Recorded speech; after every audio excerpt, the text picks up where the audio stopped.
Hello friends, வணக்கம். இந்த வீடியோவில் நம்ம பார்க்க போகிறது ஒரு சிம்பிளான பெயிண்டிங் எப்படி பண்ணுறது அப்படிங்கிறது தான்.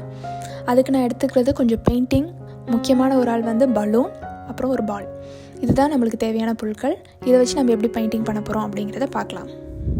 ஃபஸ்ட்டு இந்த பலூனுக்குள்ளே நான் எடுத்து வச்சுருக்க பாலை உள்ளக்கு நான் விட போகிறேன்.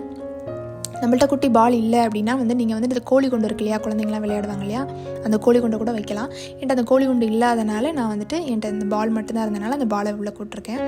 உள்ளே கூப்பிட்டு அதை நல்லா ட்விஸ்ட் பண்ணி அதோட எண்டில் அது அந்த பால் வெளியே வராததுக்காக வெளியே வராமல் இருக்கணுங்கிறதுக்காக நான் சின்ன த்ரெட்டை வச்சு ஃபுல்லாக சுற்றிக்கிறேன். நீங்கள் ரப்பர் பேண்ட் கூட யூஸ் பண்ணிக்கலாம். இப்போ அதுக்கப்புறம் அதை அந்த பலூனை நான் திருப்பி விட்றேன். பலூனை ஃபுல்லாக திருப்பி விட்டதுக்கப்புறம் அந்த பலூனை நான் கொஞ்சம் லைட்டாக ஊதிக்கிறேன். உங்களுக்கு வேணுங்கிற சைஸ்க்கு நான் ஊதிக்கலாம். நான் இங்கே இருக்கேன். இப்போ நீங்கள் அதோட எண்டில் பார்த்தீங்கன்னா தெரியும், சின்ன சின்ன சுருக்கமாக இருக்கும். அது மாதிரி சுருக்கம் வரணுங்கிறதுக்காக தான் இந்த பாலை நம்ம உள்ளக்க வச்சுருக்கோம்.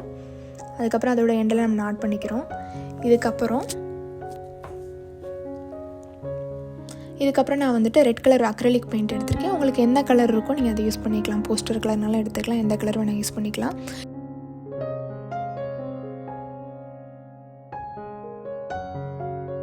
இப்போ நம்ம எடுத்து வச்சுருக்கோம் இல்லையா அந்த பலூனை அதில் டிப் பண்ணி அதை ஜஸ்ட்டு அப்படியே அதில் ட்ரேஸ் பண்ண போகிறோம். நம்ம பேப்பர் எடுத்து வச்சுருக்கோம்ல, அதில் ட்ரேஸ் பண்ண போகிறோம். இப்போ நீங்கள் ட்ரேஸ் பண்ணுறப்ப ரொம்ப அழகான ஃப்ளவர் இருக்கும் இல்லையா, ரெட் கலர் ஃப்ளவர் இருக்கிற மாதிரி ஒரு சின்ன அழகான பெயிண்டிங் கிடைக்கும். நீங்கள் அங்கங்கே அந்த பேப்பரோட அந்தந்த இடத்துல வைக்கலாம். இங்கே நான் ஒரே ஒரு கலர் யூஸ் பண்ணியிருக்கேன். உங்களுக்கு விருப்பப்பட்ட கலர் நீங்கள் யூஸ் பண்ணலாம். கலர்ஃபுல்லாக கலர் யூஸ் பண்ணாலும் யூஸ் பண்ணலாம். அது ரொம்ப அழகாக இருக்கும்.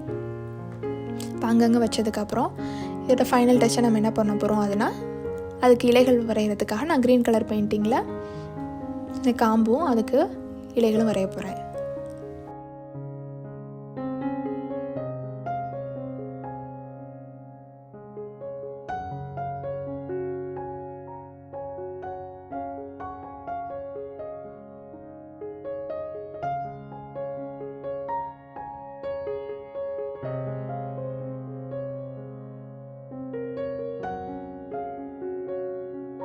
அப்படியே விடாமல் கடைசியில் பிளாக் கலர் பெயிண்டில் அந்த ரெட் கலர் ஃப்ளவருக்கு நடுவில் சின்ன சின்ன டாட்ஸில் நான் அந்த பெயிண்ட் ப்ரஷ்ஷை வச்சு சின்ன சின்ன டாட்ஸாக நான் வைக்கிறேன்.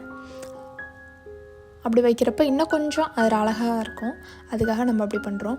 இப்போ இந்த பெயிண்டிங் நீங்கள் ஒரு ஏதாவது க்ரீட்டிங் கார்டுக்கு ஃப்ரண்ட்டில் பண்ணலாம், உங்களுக்கு உங்கள் ஃப்ரெண்ட்ஸ் கூட கிஃப்ட் பண்ணலாம். இதை யார் வேணால் செய்யலாம், சின்ன குழந்தைங்க கூட செய்யலாம். ஜஸ்ட் ஒரு 5 to 10 மினிட்ஸில் இதை செஞ்சு முடிச்சிடலாம்.